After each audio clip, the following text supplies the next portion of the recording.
All right, perfect. Thank you for joining us today for the Girl Scout Architect and Interior Design Zoom with an expert, touching on all 5 steps of the Girl Scout Senior Room Makeover Badge. We do encourage girls to explore the steps further to complete the badge. Let's start with the Girl Scout Promise and Law. Thank you, Coconut.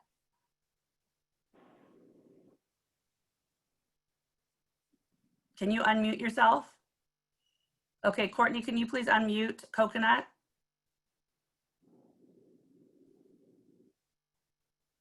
Just one sec.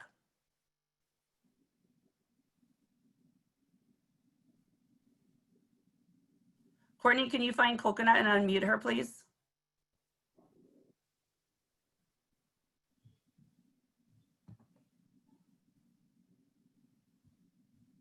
She's probably trying to find you and all these people. All right. All right.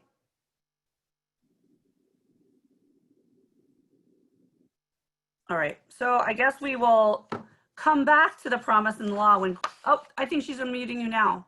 Okay, you're muted still. You're still muted. Okay, There you go. unmuted. Perfect. Excellent. Okay. Thank you. So the Girl Scout promise.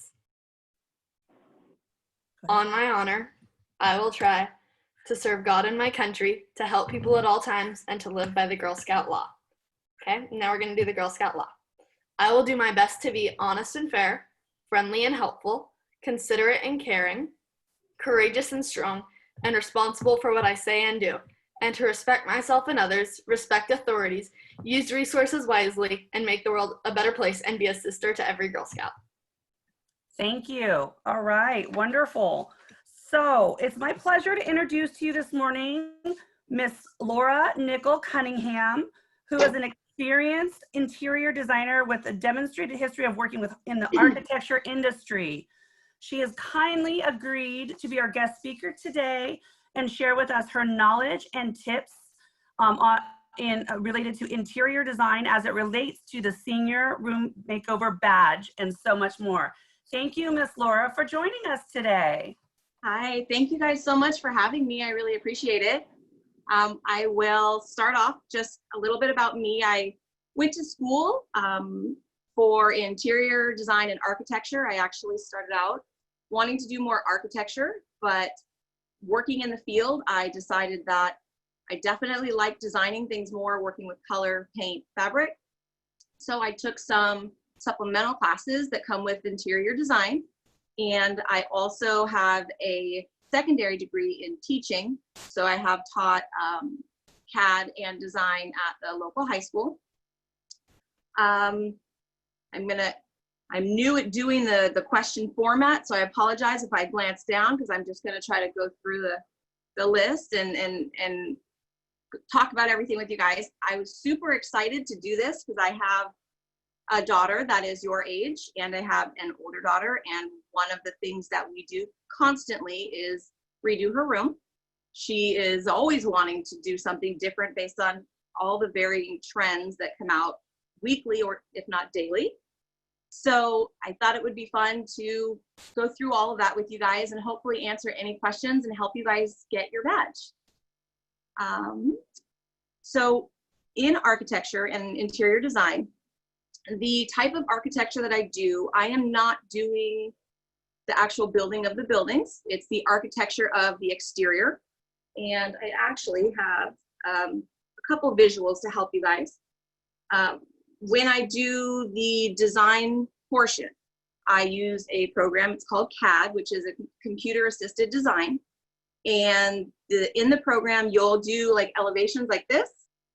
And in those elevations, I don't know if you guys can see it. So it'll start off like that. And then through CAD, you can then do 3D models where it looks like this. And that is almost identical to how these will look once they're built. And then the process that I go through is, you know, selecting paint, and then interior design is equally, it's 50-50, because then once the exterior is done and you do all the elements of that, you then design the interior. That is super fun. You get to do a lot of shopping. and you get to do a lot of fabric selections, looking at different textures. So I would say that I spend an equal amount of time doing both on the interior and exterior. And I like doing both because as a finished product, you get to see the entire building, and it's something that you design and come up with. So it's a pretty cool thing. Before I started my own business, I worked within teaching and the construction industry. And doing that, I had built a lot of schools, and I've always kind of circled around working with students, which is something I really love doing. So doing my own business, I have been doing that for roughly 5 years. I've been working in this industry for around 12. Internships, if you guys are interested in doing anything within design, local internships we love, because we love students who are willing to help out and willing to learn.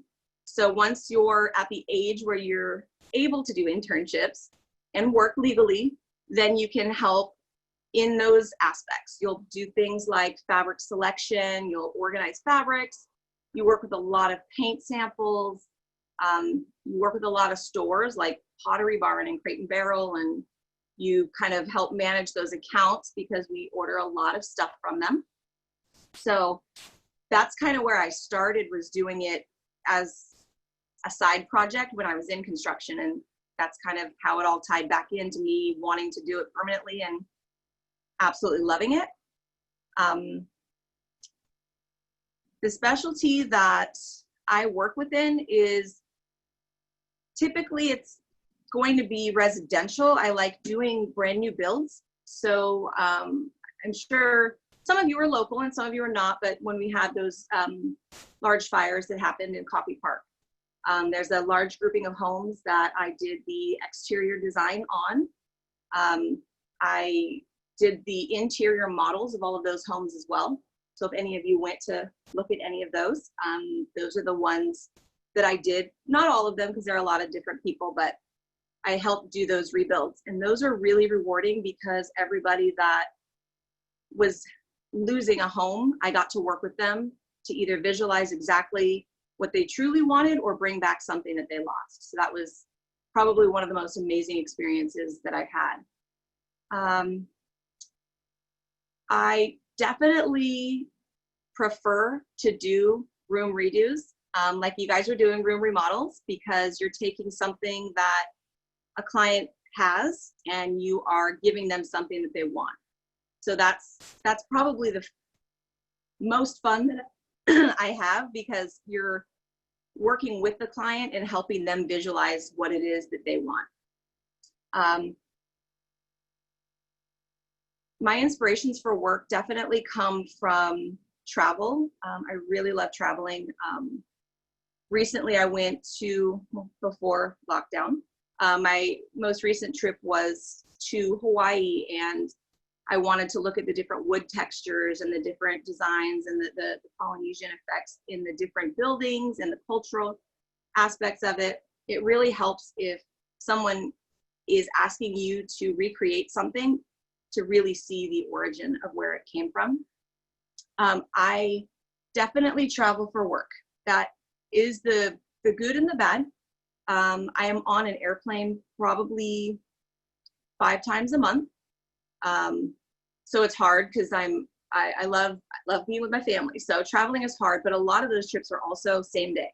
So I do a lot of, I'll get on the airplane, I will fly to Southern California. I'm there for like 2 hours just to look at a project and see their progress. And then I fly home. Depending on what type of a job I'm working on, I'll do a design install. That usually lasts, a week. So I also get to travel to places. If someone is asking me to do a specific design, they will have me come out to where they're at.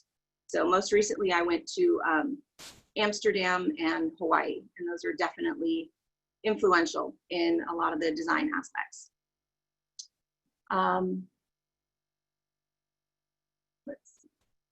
I do have an online portfolio, and it shows some of the spaces that I've designed.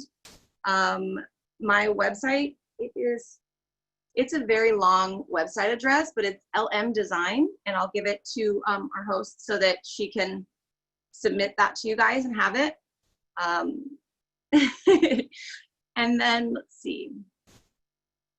Okay, so for a room makeover specifically, so all my answers I'm going to gear towards you guys because you guys are the ones doing the makeover. So when you guys want to do makeover, first and foremost, yes, the walls are going to be the most important.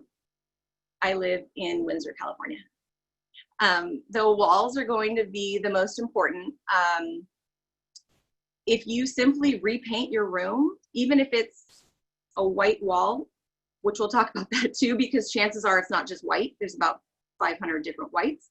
But if you repaint that wall, it will really change the room. It makes it look incredible.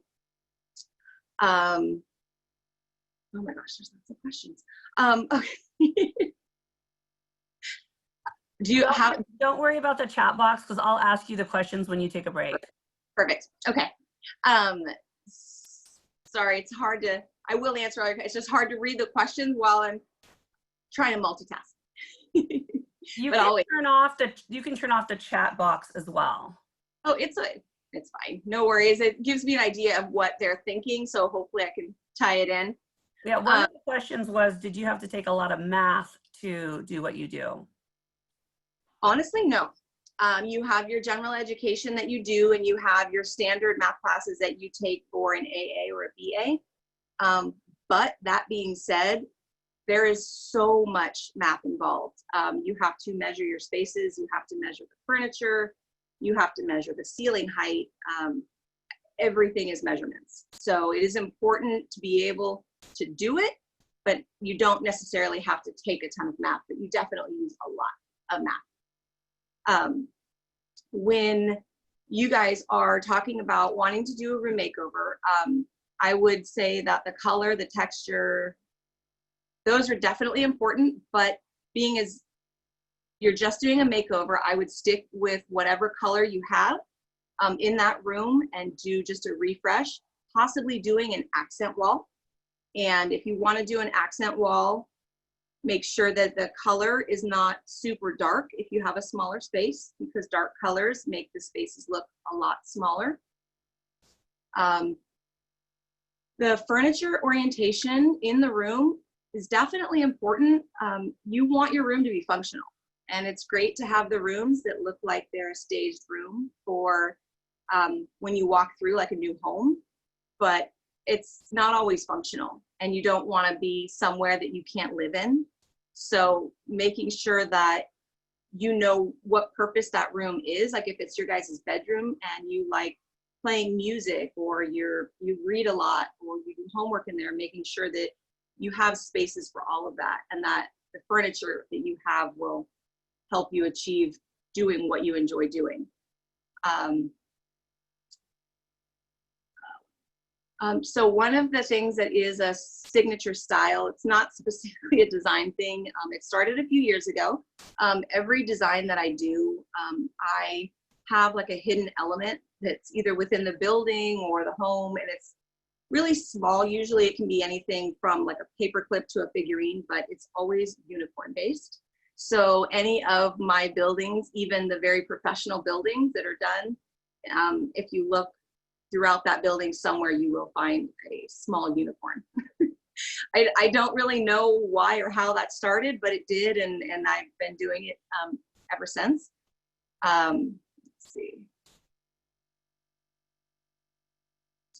When you guys are going to do a room makeover, the first thing you absolutely need is a measuring tape, 100%, and a sketch pad.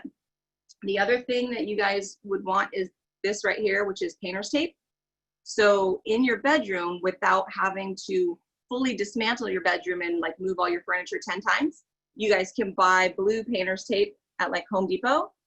Measure your furniture, measure your dresser, measure your table, whatever it is, and you can mark that out on the floor. So if you measure it and it's 6 feet across, 4 feet wide, yeah, it's a crazy dresser, but you measure it out, then you can place the tape on the floor, where you want to move it and see if it fits without having to physically move everything. So I use painter's tape all the time. You definitely want to start with a clean space, making sure that your room is clean and not like clean because everything's piled on your bed or clean because everything's thrown in the closet. Clean, like you want it to be super clean and everything put in its place. So then when you redo your room, you'll know exactly what you need. If you put everything away and you're like, I have nowhere to put my guitar or my art supplies, or then you know that when you're trying to redo your room, you want to create a space to put your things. So then it helps keep everything organized and functional for you. Let's see. The parts that I use technology for. So if I'm doing something simple, I wouldn't use the CAD program. The CAD program is great for doing things that require a lot of furniture movement. So something like this is what I use in my buildings or my businesses. So it'll show like the bed, and it'll show chairs, it'll show a dresser, the nightstand, the light, and I can use the CAD program to move the furniture all around the space and figure out where it works and what size I need. So if I have a 12 by 12 bedroom, having a queen or a king size bed in there, I'll know that it's going to take up, 85% of the bedroom. And so I might want to go to a smaller bed or a smaller size. So if I'm doing it though simply, I use my painter's tape and I use a sketch pad and I just figure out what works and what I like. I've definitely tried some things that were unconventional and, by putting furniture in odd places. So there isn't one solution that fits all. If you like something in a specific way, or there's a chair that you absolutely love and you have to have in your room, just use it and figure out how to make it work in a functional space.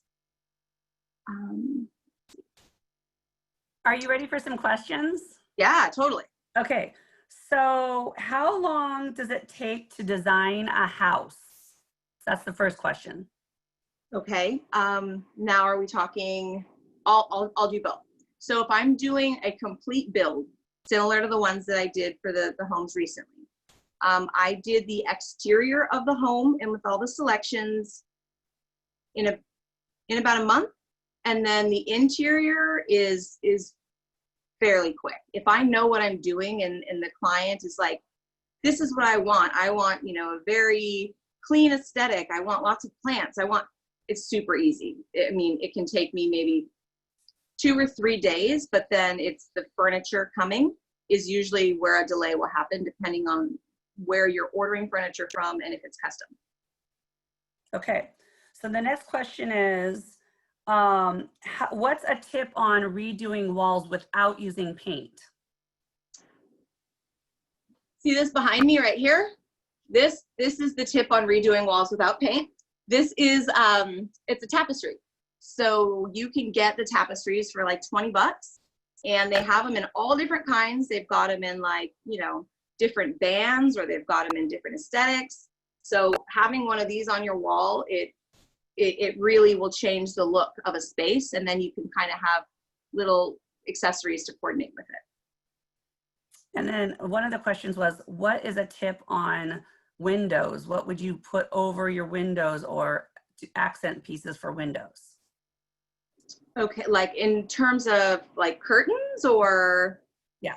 Okay, so I would definitely, it depends on your window. So if you have a bedroom window, which like my daughter, who always wants the really long curtains, those are not super functional if your bed is up against the window. So if you have something up against your window, I would opt for curtains that reach just below the window, because anything longer with something up against it is only going to pull it down. And when you're hanging the curtains, if you want your room to look larger, hang them, probably 4 inches above the actual space. If your roof allows, you can go 2 inches, but if you go a little bit above the window, it'll give your room the appearance of longer windows. Perfect. And then the last question before you go back to your list there is, How do you what can you do to maximize smaller rooms, maximize the space, make them look bigger? Yes. So less clutter. And I know as kids it's hard, and there's lots of wonderful things. I understand. But if you do have something that, if you have one of those, like the 4 cube shelves that are really popular, like at Target, you know, if you have those, get the ones where you can either put a bin inside of it or close it some way, because if you have something that's open and you can see all your stuff coming out of it, it just makes the room look smaller and more cluttered. But if you can close up that space with something clean, it makes it, really makes all the difference. And then as far as storage, use under your bed. So if you have a treasure trove of things under your bed, what you can do is either get the long plastic like sweater bins. They're you know, they're pretty long, and you can put your stuff under them, or you can actually make them. So that's, if you have like an old dresser and you have old drawers and your parents are getting rid of it or whatever, you can actually put those underneath your bed, and it looks really nice, and you have a little handle and you can pull them in or out. But definitely maximizing your space. If you've got space under your bed, it's usable. If you've got space under your dresser, it's usable. Just really use every bit of space you possibly can. Thank you. Yeah.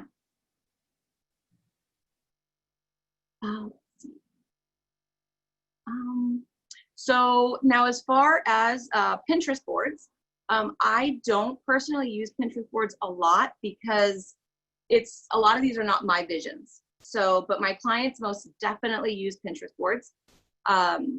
It's great to create one to get an idea of what you want and kind of your aesthetic, because everybody kind of has a different view. Even if you were to say that you know, you really want that like country chic vibe, or you really want the plant vibe, everybody has a different take on what that looks like. So on Pinterest, you can create boards that give you an idea, but don't hold on to it having to look exactly like that, because their room looks like that because it's their room and it's what's good for them. You want your room to reflect you, and you want to take elements out of it that are you. And a lot of things that you have in your room, you can just, you know, you can resurface them. You can, one of the things that, this is contact paper. This is my best friend. You can buy it at all the stores. So like, this is a marble one. They have them in different colors. It has a sticky back. If you've got like bins, if you've got, you know, different things that have a hard surface, you can rewrap them and it'll totally change the look of them. So there's a lot of things you can do with what you have. I wouldn't try to run out and go buy a bunch of stuff because you want it to be specifically a certain way. I would definitely use what you have and just try to do the little DIY things to fix them up. Let's see. So when sometimes I have clients that really want the Pinterest board, or they really want that aesthetic, and of course I can do that. That's fine. If they want to order all the furniture and they want to do all of that, my job is really just to give them an opinion that's, you know, not objective to the specifics of what they want. I'm giving them my opinion as a designer, and I'm saying like, you know, I'm not sure if this is going to work really well in your space, or I don't know how this is going to look based on your aesthetic. And if they still want it, it's what they want. So they're going to, yes, they're definitely going to get it. But I would just say definitely use inspiration is the key word. Just use it for inspiration. The design programs for kids, they're all very difficult to use. CAD, all the other programs, there's so many ads within them. I think that the best thing that you can do is get a piece of paper out, even if you're not an artist, and just draw your room, whether it's little boxes on a piece of paper. Just lay a piece of paper out, notate where your door is, notate where your window, where your closet is, and then you can work within that space. That's where the tape measure also comes in handy, because if you measure your room out and you put those measurements on a piece of paper, you can then measure everything else within that space and move it around and know what will fit and what won't. So there are some online courses that you can do, like through the JC. They have a really great design program, like junior colleges. They've got like FITM, the Fashion and Design Institute is great. There's a lot of people within design that are also more of a major in art. So there are some great art programs that have design programs as well. But if it's something that you're interested in, I would, definitely search it and see what works for you. But a lot of the programs I've said and the apps and stuff, they are just so many ads that it makes it really hard to try to use them. Laura, one of the questions is, how do you arrange all of your art on the wall where it doesn't look cluttered, but it looks more like a studio or a gallery? So a lot of, something that's very big right now is the Polaroids. So all the younger kids want to have the Polaroids on their wall. And if you do want to have your Polaroids, but if you put them in a frame, even if it's an empty frame, you buy a large frame or even just a poster frame that you can get at any store for like $15. In that poster frame, you can pull the glass out, or you can leave it on, but you could just have it framed. If you have art framed, it makes all the difference. It makes the lines a lot cleaner, and it makes your wall look like the art that you're hanging, whether it's a Polaroid or a record cover or art. It makes it look like art once you frame it. So I would just definitely recommend putting it in a frame, and it helps. If you want to do the light trend on your wall with the pictures, or the light trend with the little like pins, do it in a way that they're hanging neatly. So don't loop them, just keep everything really neat. And if you keep things neat and in line with very specific lining, it helps make it look less cluttered. Let's see. So color and lighting in rooms is definitely important. I know another big trend is the LED lights. So if you want to get LED lights in your room, I would recommend doing it in the garden department. If you try to get LED lights at places like Urban Outfitters or any of the stores, you're going to pay a lot more. If you simply go to any store in a garden department, the LED lights that are for outside are the exact same as inside, and you can use those. As far as having the lighting in the room, the type of light that you use, I like using the daylight light bulbs. That makes a really big difference. They have just a clearer lumen to them rather than the yellow tone.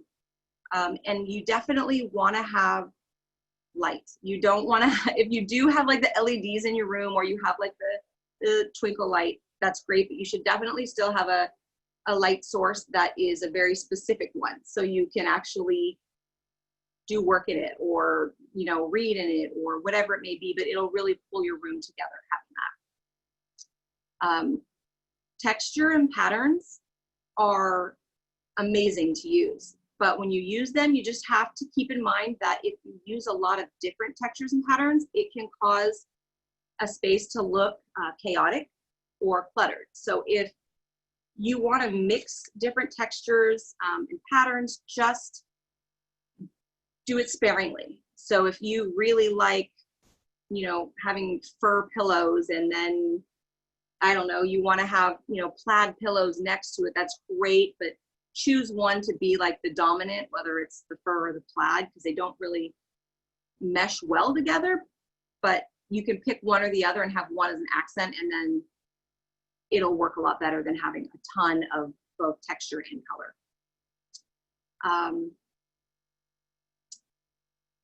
So my design work is definitely inspired by other cultures. It really depends on if I'm doing it. I'm never really doing a design project for myself. I'm typically doing it for other people. So even though it's something that I'm doing as a whole for a company, a lot of times my work will be inspired. I do a lot of work with like metallics and metal and very industrial.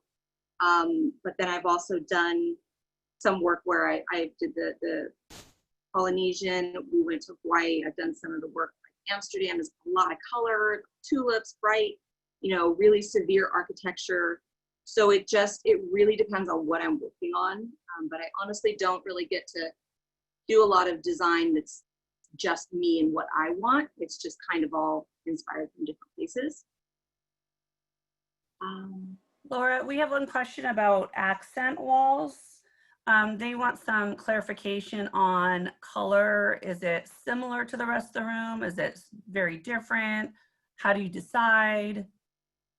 So if you're going to redo your room and you gravitate towards one color, or if there is a color that you love because it makes you happy. Like when I was younger, I literally did one wall in my room, like bright yellow, where it looked like the sun was shining when my door was shut. My parents weren't all that happy about it, but you want to do an accent wall that, number one, your parents approve of. And number two, if I have an accent wall that is the color of my room, and then I took a sponge paint and I did some gray in it. Because a lot of my room has gray, but it's also a neutral color. So I know that I can change it up and virtually have any pattern in it. If you do a color that is, you know, pink or blue, you can just have it be whatever space is going to be that, and then you can bring it out. It can literally be like one pillow on your bed and you can tie it in with that same color, or you can have, you know, your drawer pulls changed to that color, or something simple. So if you do an accent wall, make sure that you do it in either a neutral tone. So if you're trying to do just a slight accent, I would go whatever color is on your wall, which is, you know, a lot of times it's in the whites category. Take that and go probably 2 to 3 shades darker or lighter. If you go darker, you might want to do a sponge, like I said, because then it's not going to be too severe. And if you go lighter, then you can do the whole wall. But it probably should be 2 to 3 shades variance from whatever color you're at. That being said, if you do want to do a crazy color, then it's just what you want to do. Let's see. I apologize, I lost my space for a second. I apologize. Okay, so There's a little bit of, there's some questions about your schooling, what you had, what kind of school degrees you had to get, what kind of classes you had to take, and what kind of certifications and those kind of things that you had to get to do what you do.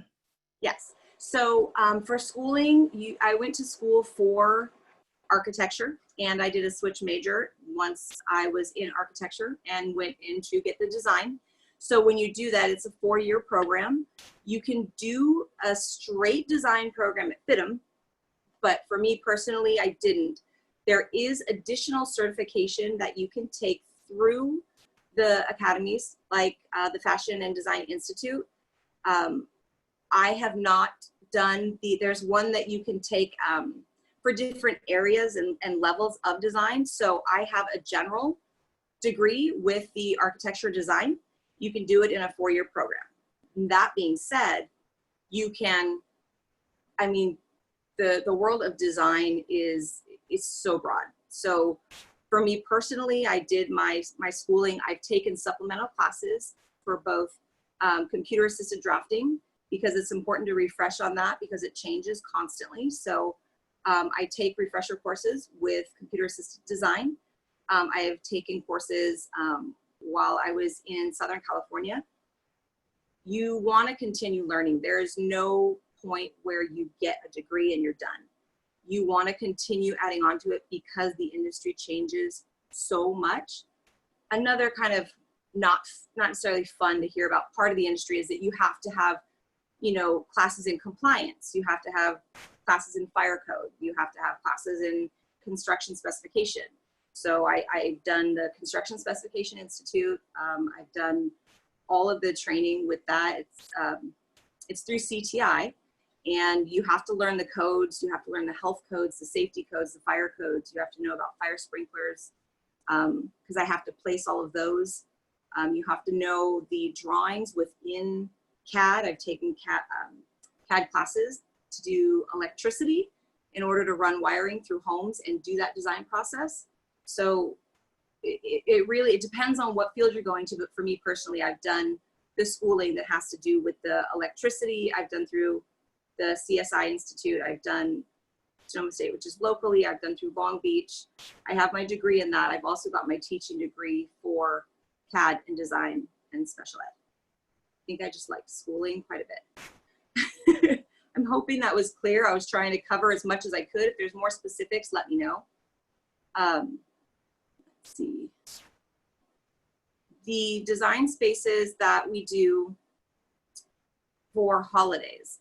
So I actually have 2 facilities that we would go in and do Christmas decorations. And those are actually really fun. But I haven't had one where I had like a client individually want me to do like a holiday set, but I did do them at a large building that was, it was a senior building. And when you do those, I kind of develop a plan. They tell me exactly what they want. They wanted to represent every holiday there was, which was a little challenging. So we did, you know, Christmas, Kwanzaa, Hanukkah. We did all of the holidays in that realm and had something representing each of them. Purchased, you know, Christmas tree and the decorations, and then I ship it all essentially to that facility. I arrive at the facility that day and I put them all up. Once I put all the decorations up, then I leave a binder with the facility letting them know where I put each item. So, like, I'll take pictures, and so the next year they can recreate it. So I leave them essentially a handbook on how to put those back up, and as well as where I ordered them from if something happens or they break one or they want to replace it. So they have a complete book on where it was ordered from and where I put it. Not saying that they can't change where it goes, but just to kind of give them an outline of where things went when I did it. So the question with feng shui, there is a general, so in design school, you do touch base on everything, but depending on what your specialty is, you either delve into it further or it's something that you just kind of learn the basics about. And I honestly don't do a lot of it. It has to do with energy and movement and the placement of furniture versus the energy of the room. So something like the way that your bed is facing versus the way that the door opens and that energy shift. But it's not something that I have a ton of experience doing. So I would definitely encourage you guys to Google it and look that up if it is something that you're interested in. The analyzing of the space is what Vengus is, and that's part of it, where it means you're analyzing the elements that live within that space. But as close as I've come to being doing any of that is I have a salt rock lamp in my room. So I don't, other than that, I haven't really worked within it very much. As far as paint. So there are very many different types of paint. If you are doing your room, I would recommend doing an eggshell, because an eggshell isn't going to show a lot of, it hides stuff, essentially is the best way to say it. Oil-based paints, they have like a higher sheen, which is like a higher shine to them. I don't love those because the shine, it doesn't work for every space. It really gives it a different look. Water-based paints have a lower sheen finish and they can clean up a lot easier. So I've definitely had spills that have happened trying to do things on my own, and having a water-based paint, you can definitely clean it a lot easier. And then the different variances of the eggshell, there is flat. I would not recommend using flat unless, I wouldn't recommend using flat, to be honest.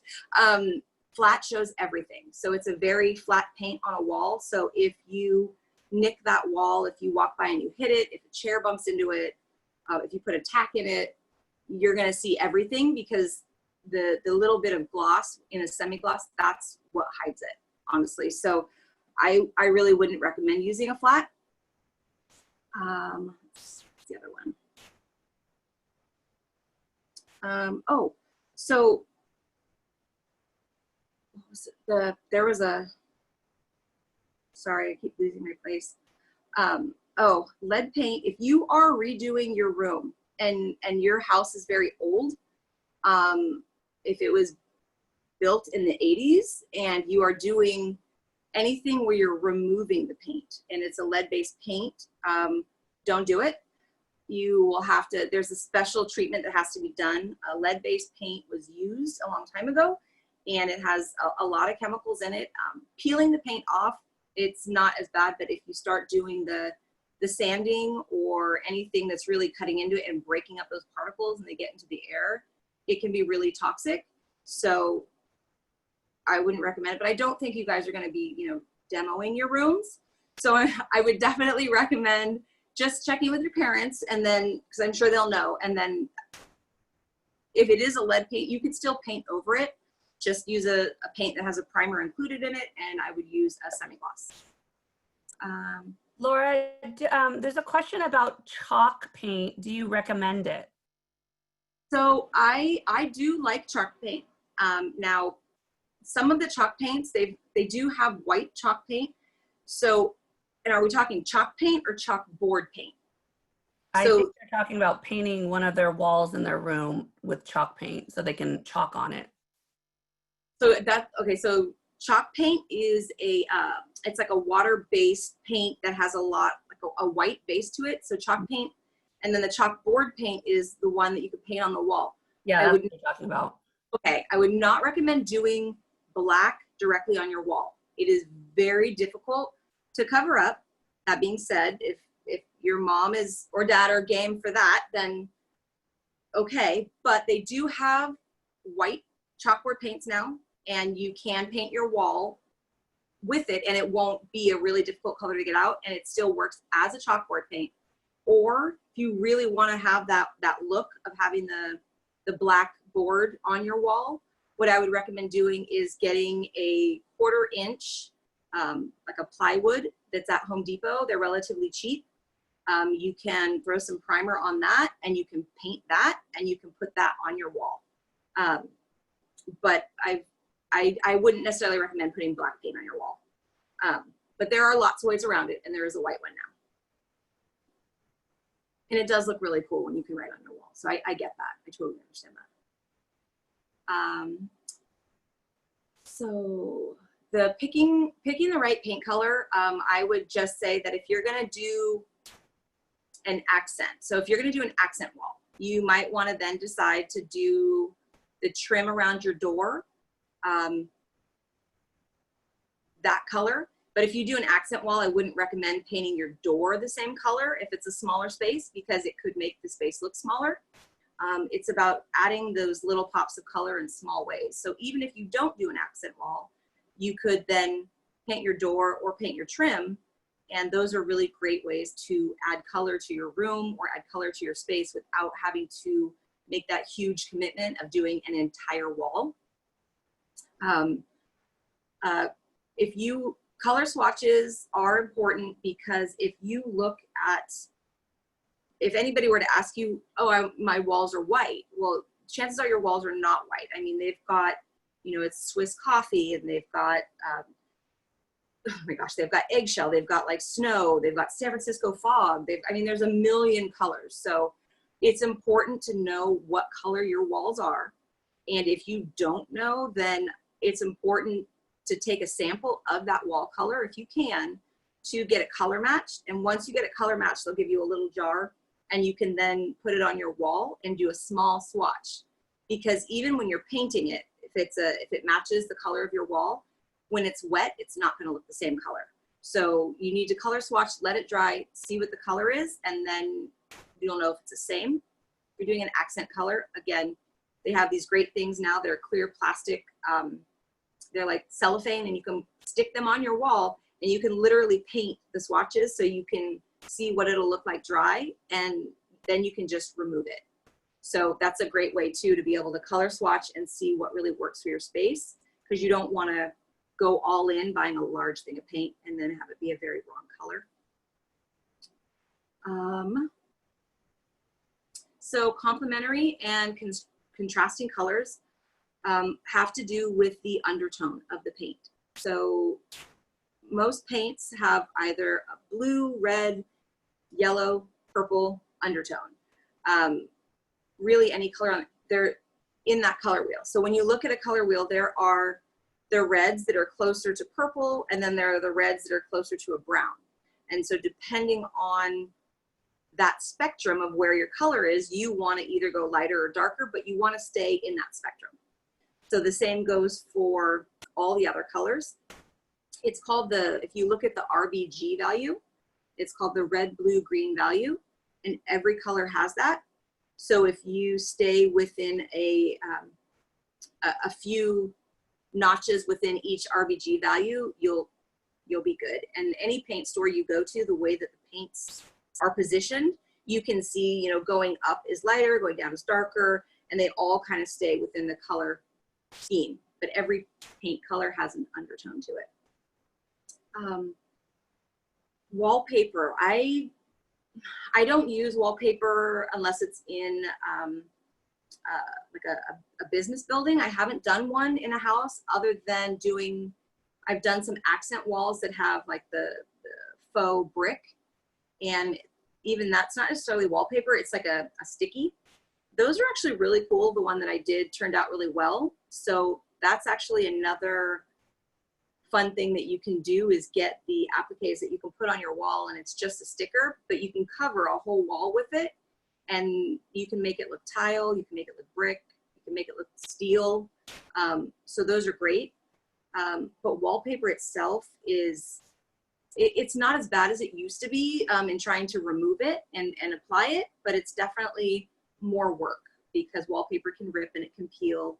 But it all just depends on what you want. Are there any other questions before I? Yeah, we have a couple questions. So one of them is, if the girls wanted to paint a mural or a setting or scene, a theme on one of their walls, what kind of paint would you recommend they use? So just doing a scene, they can use acrylic. I would do acrylic. Oil-based can come off really easily unless you're planning on doing a seal over that wall. It's just a more in-depth process. So an easy answer would be I would do an acrylic paint over whatever paint you have on your wall. And then another question came in on how do you create a vibe for your room or redo the room with a particular theme in mind? So again, taking whatever you have. So doing a good aesthetic or a vibe or a theme depending on what you want. So if you are looking to do, you know, oh gosh, I don't even know, a music vibe in your room. You're like, I really like the whole vintage, you know, record covers. I like all of those things. Number one, ask your parents if they have any old stuff. You know, ask them if they've got old records, old CD covers, old, you know, stuff that you can take, frame, and now you have art on your wall. If you're looking to do, you know, a plant aesthetic in your room and you really want to bring the greenery in, you can get fake plants, which I probably would because they're really, plants are hard to take care of, but succulents are easy to take care of. So if you want to have that vibe, then you can just create it by adding in those green elements. You know, some people are doing the ivy on the wall. Something as simple as that, doing an accent wall with the ivy, that creates that plant element. So if you do have a specific theme, depending on the theme, having a light, getting, say, a new lamp that would match it, and maybe getting a throw rug and adding in a couple of accent pieces. So then you really have a focal point of your room, and it's not like a lot's going on. You just have a main focal point. If you were going to redo a lampshade with material to change the color, how would you do that? Would you use glue? Would you sew it? What would you recommend? So I have done that, and I actually just used a hot glue gun. That was the easiest, most simple way. Do not put the fabric on the inside of the shade. That is a fire hazard. Do not put paint that is flammable on the inside of the shade. That is a fire hazard. And also be very careful that the fabric that you are using, that it's not a super thick fabric. It needs to be able to breathe a little bit, because if it's on the outside of that shade, those shades still emit heat.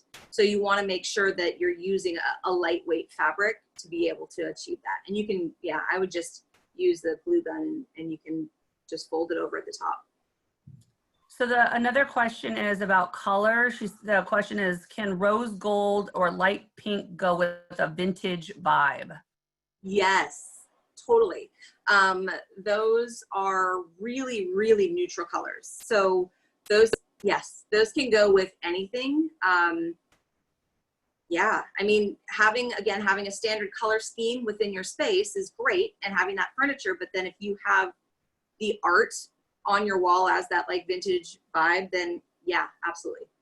So there's been a lot of questions about painting floors, and before you address that, maybe we can just remind everyone that before we use paint in our rooms that we have to talk to an adult. Yes, I keep trying to say that.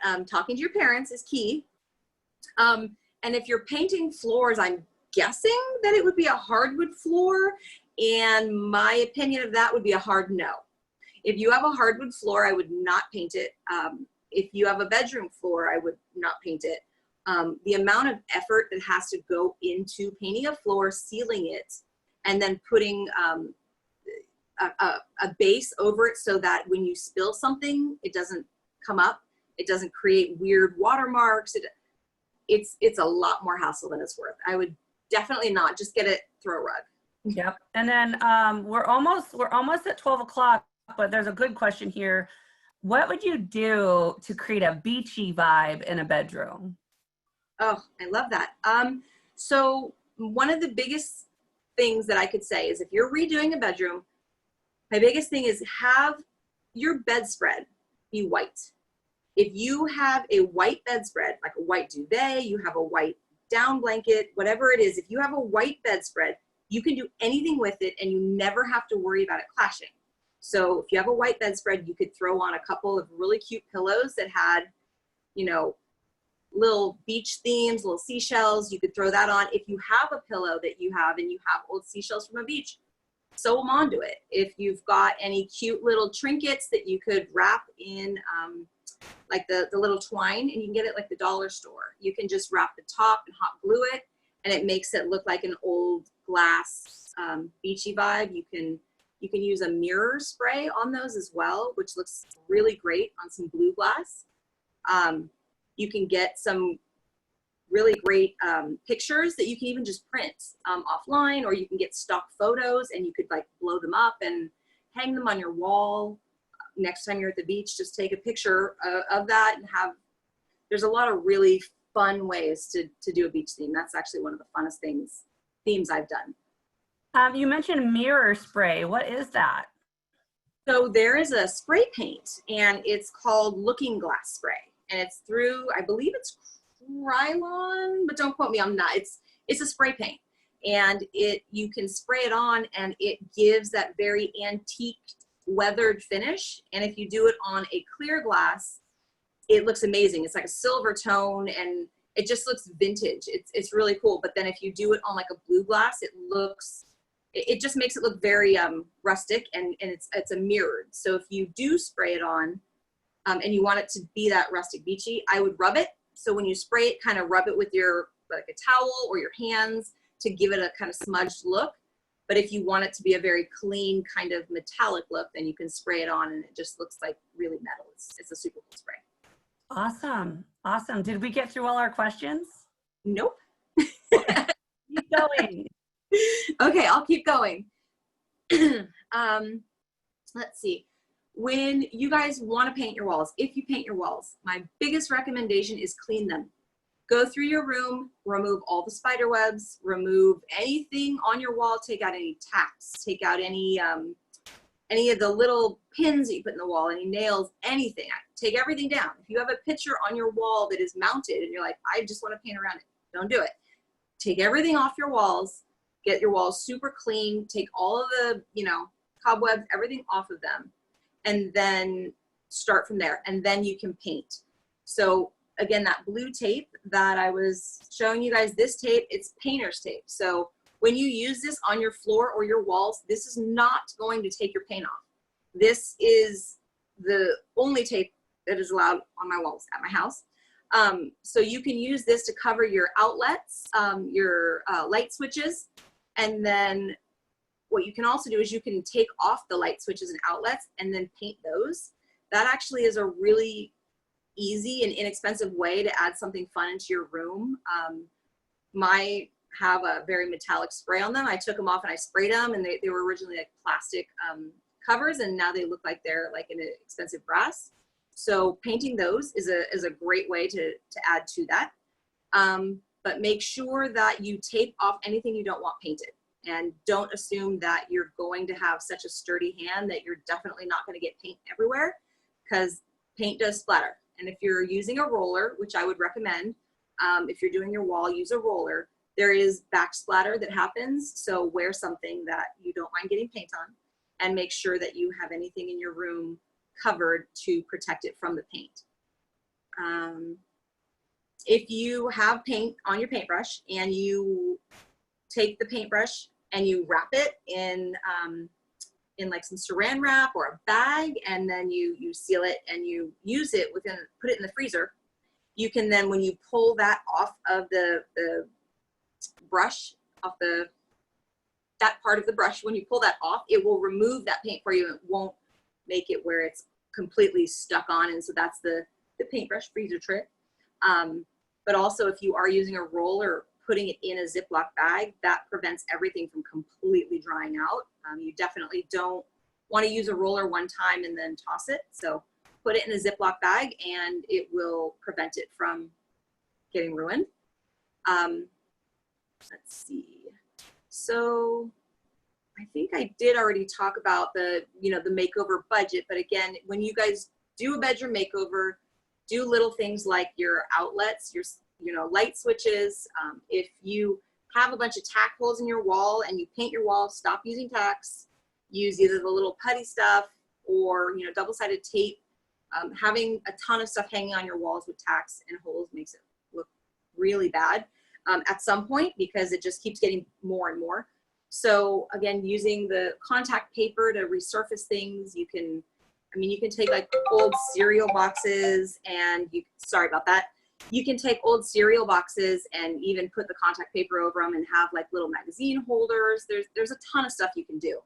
And any other questions about like items to use, I'm happy to answer, but definitely raid your mom and dad's, old stuff and see what you can kind of repurpose for your room, because a lot of that has come back in style now. Let's see, where was I at on that? And we talked about windows and we talked about the curtains, but for your bedroom, definitely having curtains makes it look clean. But if you don't have curtains, if you have blinds, those are good too. Blinds are blinds. You don't really need to add anything to it. I really like the way that it looks nice and clean with blinds, but make sure that if you do have curtains, that they're appropriate for the space. You don't want them to be super long where they're dragging on the floor. You don't want them to be too short like cafe curtains. You want them to either fit your window or be slightly longer so you can then raise them up to make your room appear like it has a larger window. Replacing the pulls in your bedrooms. If you have a dresser and you simply change out your handles and your pulls, it completely changes the look. You can do that really every store, Home Depot and like Michael's and the craft stores, they all have them. You can replace them if you're an artist. I know that some of you had said you were artists. So if you're an artist, get some of those handles that are blank wood and do your own design on them, and it would look amazing. You could paint it to whatever fit you. My daughter had done her pulls in blacklight paint, and she used one of those LED lights that makes your room look all weird, but it made the dresser look really cool. And if you do have white furniture, use their magic erasers, and it will clean your white furniture. When you're doing your makeup or you have art supplies or paint or whatever, use the magic erasers. It really helps to get white dressers back to looking super clean and normal. Sorry, I'm trying to go through as fast as I can. I always repurpose anything I can, because it's important to not create a bunch of waste, first of all, because everybody gets rid of so much stuff. So even if you go thrifting, go to thrift stores, find, you know, they always have those really large picture frames with odd, weird pictures in them. But if you just get the frame, sometimes it's a really great frame. You can remove the picture, repaint the frame, and it'll look amazing. And it'll be like $5 versus spending, you know, 30 or 40 in a store.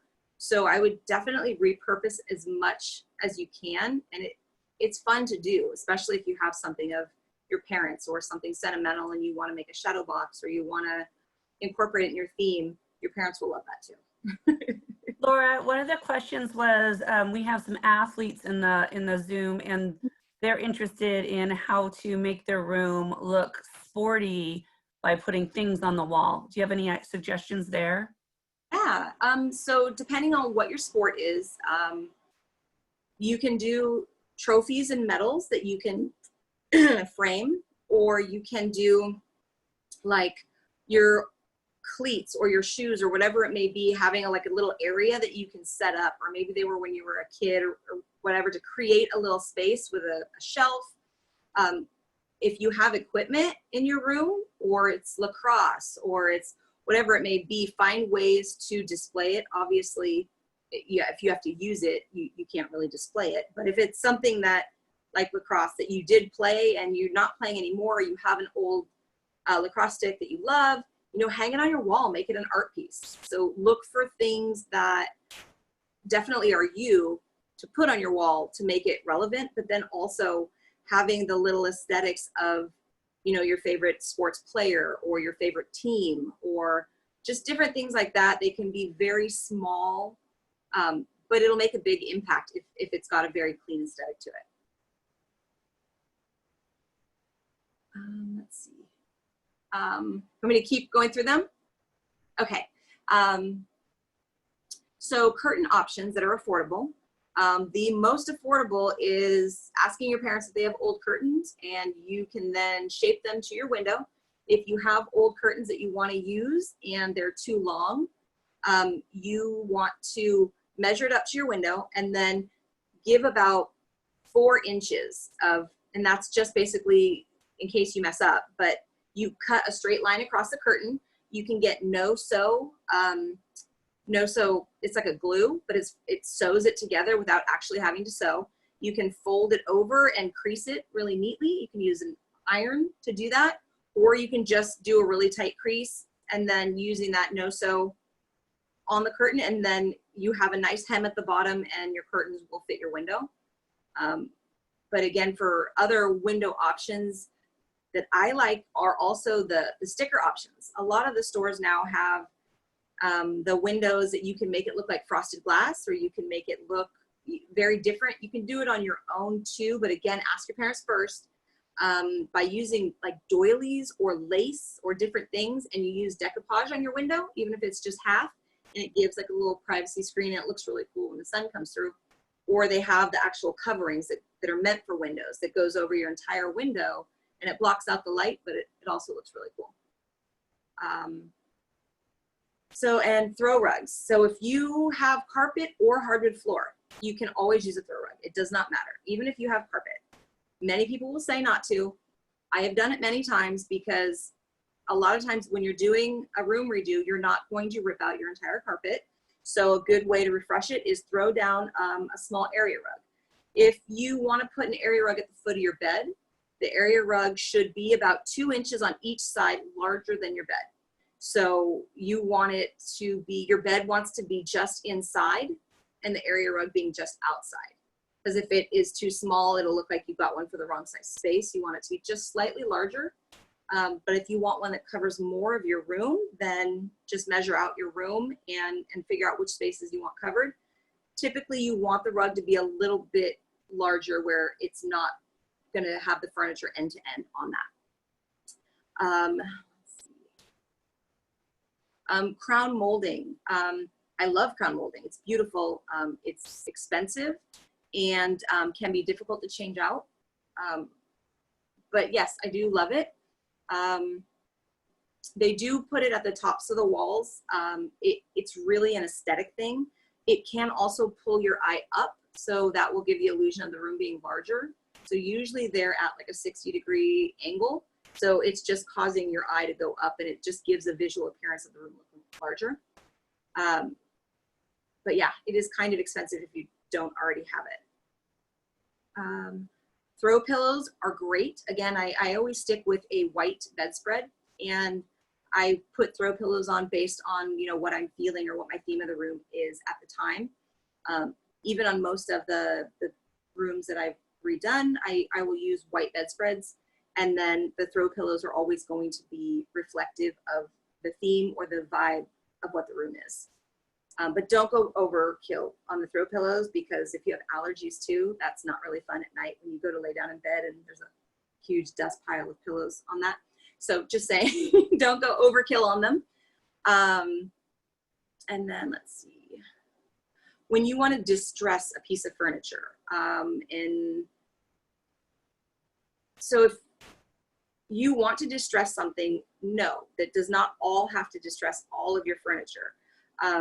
You can have one piece that is basically the focal point. So anything in your room that is causing someone's eye to go directly to it, whether it's a dresser, an accent wall, a piece of art, that's the focal point. So if you have one piece of distressed furniture and the rest of your furniture is white or brown or darker, I think it looks amazing. If you want to try to distress it yourself, again, talk to your parents first. Do not try to distress something on your own without talking to them. Because basically when you're distressing it, you're removing paint. So you're taking a sandpaper and you're going over that piece of furniture, and you're causing the paint to come off so that you can see the natural wood underneath. If it is a particle board piece of furniture, again, check with your parents on that. You don't want to try to distress that, because particle board won't distress in that way. It'll just shred. So if it's particle board, you might want to leave it be. But standard furniture distressing, it's literally just removing paint, and it's using sandpaper going all around the edges, the drawers. But again, don't do anything without asking your parents first, because chances are your furniture is expensive. And then if I was redoing your guys' bedrooms, what I would probably do is I would sit down with you guys. I would get a feel for what you love, whether it's sports, art, music, whatever. Have an understanding for that. I would have you create a Pinterest board, show me the kind of aesthetics that you like, show me the different vibes that you've seen that you kind of want to achieve. So I know whether you're, you know, there's just so many different spectrums. So I would have you kind of create something to show me what you wanted to do, and then would definitely look at everything that we have in the room, seeing what we could reuse, repurpose, recycle, check with your parents. And then if we needed to buy something, I would maybe buy 1 or 2 items at max to then add 4 accent pieces. But I would definitely focus on just trying to have maybe some nice framed art on the wall, and maybe a couple of throw pillows, and kind of make sure you clean up the space, making sure that things are closed. If you can, you know, put bins in your cabinets, that kind of thing. And yeah, I think I've gone through a lot of the questions, but if you guys have questions while you're earning your badges, or you guys want opinions or anything else, I'm going to send my email, and it's for you guys. So I want you guys to put Girl Scouts in the subject line, because I get a lot of emails, but I'll get back to your guys' emails right away. And if you have any questions, or you're wondering how to do something, I'm more than happy to help. And I hope I can see some of these room designs. That would be amazing. Yeah, maybe they can email you what they've done with their rooms. Yeah, that would be, I would love to see that, because it sounds like there's so many different spectrums from, you know, sports and music and art, and I would love to see it. Yeah, absolutely. Absolutely. Ms. Laura, thank you so much for joining us today as our guest speaker. You shared so much information and all good, wonderful, usable stuff. So thank you so much for your time and sharing your talents and your skills. And everybody will have access to this Zoom, so you can listen back and take another moment to review what was shared with you today. And let's give Miss Laura a big Girl Scout wave and send off. Can we do that? Everybody wave. Say goodbye and thank you. Thank you guys so much. It was really fun. Thank you for having me. Bye. Have a great day. Bye. Thank you.